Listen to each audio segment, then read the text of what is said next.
Hello, hi, and namaste. I'm your host Nissal, and today I'm going to teach you a process to find and download any TV series in less than a minute. So, without any further interruption, let's move to our video. First and foremost, you have to open any web browser. In my case, I'm going to open Google Chrome. And now here comes the very important things you have to remember in your 1 lakh terabytes of your brain. While you are searching any TV series, just do not forget to put index of in front of your title.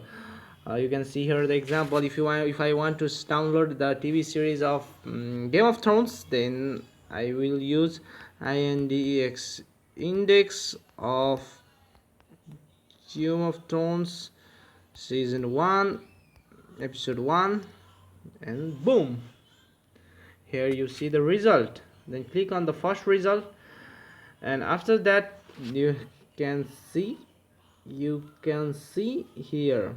Now click on season 1 and you will see all the episode of season 1, and just click on the first link, and now boom boom boom, your download will begin shortly and your downloading is started. So if you like my video, please like, comment and subscribe, and don't forget to press the bell icon.